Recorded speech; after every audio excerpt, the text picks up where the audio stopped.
Hello, Bruins. In this video, I'm going to show you the basics of how to use Google Cast for Education, which is an extension that allows you to cast the contents of any screen onto another as long as you're logged into the Chrome browser on both computers. If you're like me, you've probably spent a ton of time and energy walking across your classroom just to press the space bar to advance your slides as you're presenting, which by the end of the day can be pretty exhausting. You may also find it frustrating to be stuck at the front of the room near your desktop when you would rather be able to walk around and monitor your students as you present. Google Cast for Education allows you to use your district issued teacher Chromebook to cast the contents of your Chromebook screen to your desktop, which can then be displayed using your projector. This allows you to be more mobile and walk around the room as you present. Students can also use this feature to present instead of having to sign into your teacher desktop or send you their presentations via email. The first step in setting up Google Cast is to set up your receiving device, which is usually your teacher desktop computer. You want to make sure you're signed into the Chrome browser with your school account. If you are, you should be able to see the Google Cast for Education icon with the rest of your extension icons. When you click on the Google Cast for Education icon, it should prompt you to enter a receiver name for your receiving device. I usually try to stick with my last name followed by my room number. Setting your receiver name is something you'll only need to do one time, but if you ever need to change your receiver name, you can click on the Settings button in the Google Cast window.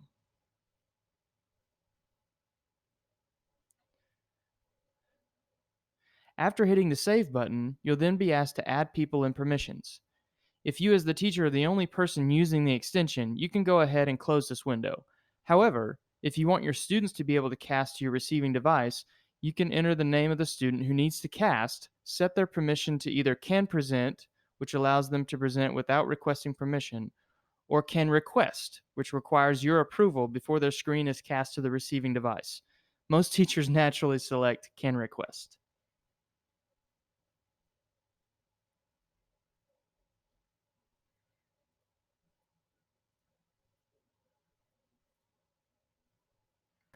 Once you click Add, the student should populate underneath the owner's name.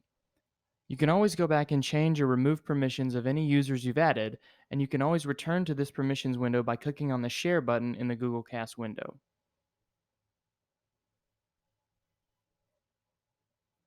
Now that your receiver is set up, you're ready for the next step of setting up your casting device.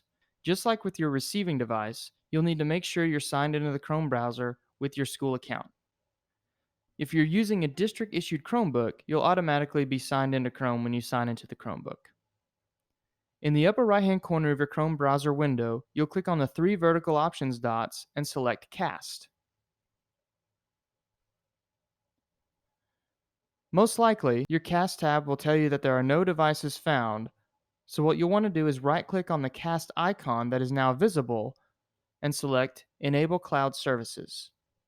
Now, when you click on your three vertical dots and select Cast, you should be able to see your receiving device and any other receiving devices you have available. You'll want to first click on Source and select whether you'd like to cast just the current tab or your entire desktop when you start casting. When you click on the receiver name, you'll begin casting to your receiving device if you're the owner or have been granted the permission of Can Present. If a student requests permission to cast, you should receive a notification in the bottom right corner of the browser to either approve or deny the student's cast. If you're only casting a single tab, the tab you're casting can be identified by the blue rectangle on the tab itself.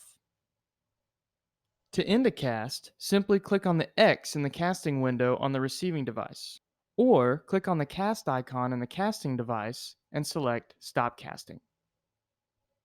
I hope this video is helpful. If you have any questions about Google Cast for Education, feel free to reach out to me at michaelzs@bps-ok.org, extension 1152, or schedule a time to meet with me at one of my weekly site visits to your school.